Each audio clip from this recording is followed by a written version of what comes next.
Physics Day 3, trigonometry problems. Sometimes they're called SOHCAHTOA problems, as you've probably learned in geometry class, where the S stands for sine, is the ratio of the length of the opposite leg to an angle to the hypotenuse, the length of the hypotenuse of the triangle. C is cosine, length of adjacent leg to an angle to the length of the hypotenuse, and T is tangent, the ratio of the length of the opposite leg to the adjacent leg of that angle to each other. So first you have to determine, do you have a right triangle? Which we do. And if we look at this 42-degree angle, the 16.5 is the hypotenuse, which means we'll probably be using sine or cosine because those are the ones that use hypotenuse. All right, then the x, which we're trying to determine, is adjacent to the 42-degree angle, so that's indicative of cosine. So we'll be using cosine. In other words, we'll be using cosine. Now here's what I expect you to do on a test or in class, is write down the initial setup. In other words, I'd expect you to write this down.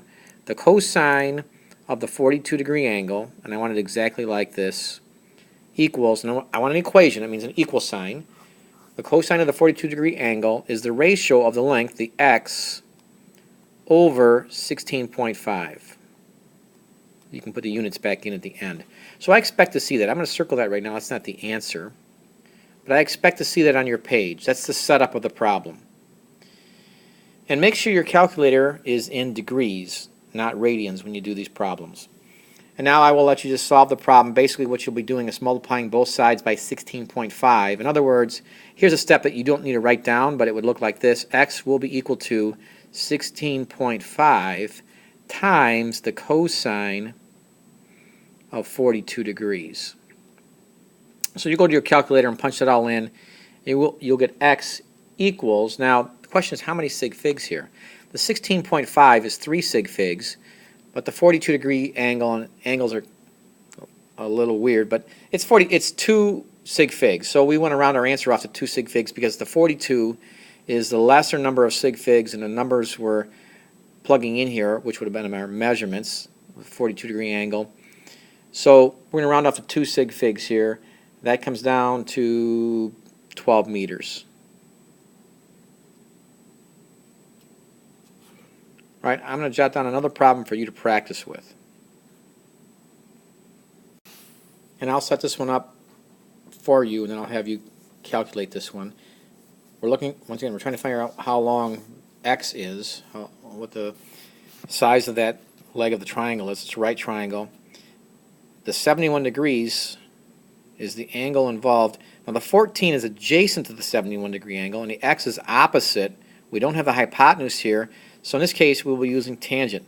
What I need to see on your paper in class is the following. Tangent of 71 degrees equals the value of x over 14. And then you'll do the. Once again, this is what I want you to write down on your papers. You don't need to circle it, but I'll circle it for you.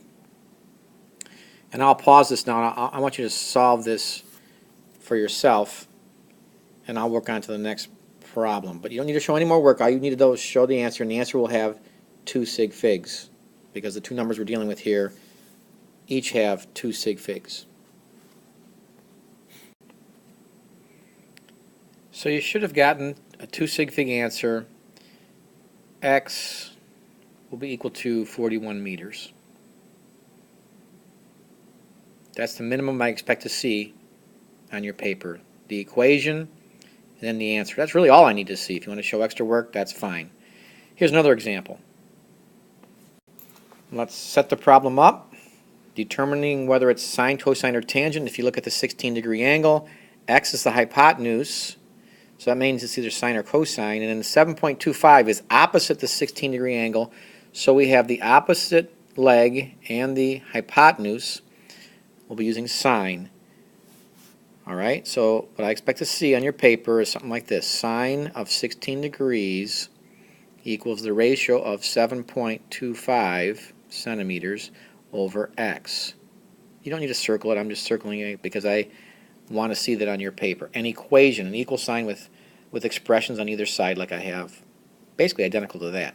Now this one's a little bit more difficult because of the x in the denominator of the fraction on the right-hand side. Essentially, if you go through all the algebraic steps, you can do this all in your head if you want to, but it's a little bit more difficult. You end up with this as your final step before the computations if you write down all the steps. 7.25 divided by sine of 16 degrees. Essentially, when you move the x over to the left-hand side, it becomes in the numerator, and the sine 16 goes into the denominator, because when you move things around like that, those all follow the rules of algebra, and you get this equivalent statement. Anyway, then you just plug it all in your calculator, and 2 sig figs for the answer once again. Because of the 16 degrees, this comes out to be 26 centimeters. Circle that. So the two things in circles are what I expect to see. Here's another sample problem.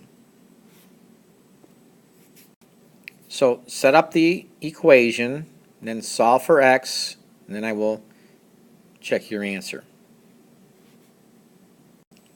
Here it is. You should have used tangent because you had the length of the adjacent and the opposite legs. And it was 6.2 divided by x. So you move things around, like I did with the red example, and 2 sig figs. So x should have been, or is, 4.3 centimeters rounded off to 2 significant digits. Example 3. Here we have a situation where we need to find the angle given two of the sides of the right triangle. So in a sense, we're working backwards.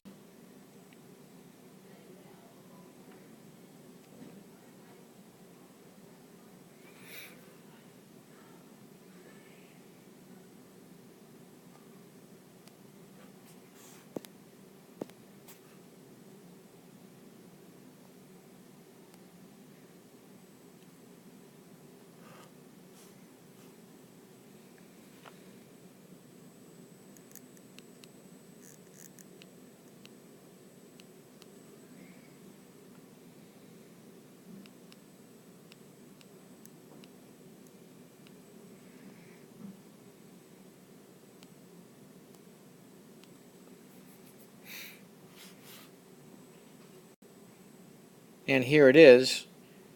Figure out or determine the value of theta. I'll give you a second and then I'll show you how to do it. Alright, so that was more than a second, but bottom line is there's what you need to see, and that's what I need to see in those two blue circles there. It's a cosine problem because the 3.3 is adjacent to the angle and the 7.5 is the hypotenuse. And that's what I need to see. Theta comes out to be a 2 sig fig answer, 64 degrees. One more example. All right, last example. Some might call this a trick question. It's not, but it's a little different. So just watch for this. It's actually one of the easier ones. This is just a straightforward Pythagorean Theorem problem because we have two of the sides of a right triangle. So this is just straightforward a squared plus b squared equals c squared. In other words, in this case, x squared plus 13 squared equals 18 squared, where 18 is the hypotenuse. So you can show extra steps. Well, once again, I want to see that step like that. Don't do any squaring yet. Write down the equation, and then you can skip all the other steps if you want, or write them down. But bottom line, don't forget to take the square root at the very end. In this case, I believe x comes out to be 12 inches, rounded off to 2 sig figs. That's all I need to see. Like I say, if you want to put extra steps in there, more power to you, but I need to see those two steps. Don't do any work, just write down the equation with the numbers, and then the answer is fine. One more final sample for you to do. So here you go. It's another Pythagorean Theorem problem because it's right here next to this one. Just watch out when these are mixed in with other sine and cosine trigonometric problems, SOHCAHTOA problems. But it's just, well, go ahead, you try it, and then I'll show you the solution. So the final answers, and once again, in the blue is what blue circles is what I expect to see. A 1 sig fig answer because 5 and 8 both are one significant digit. But if either one of them is 1 sig fig, the answer should be 1 sig fig. All right, we'll practice more in class.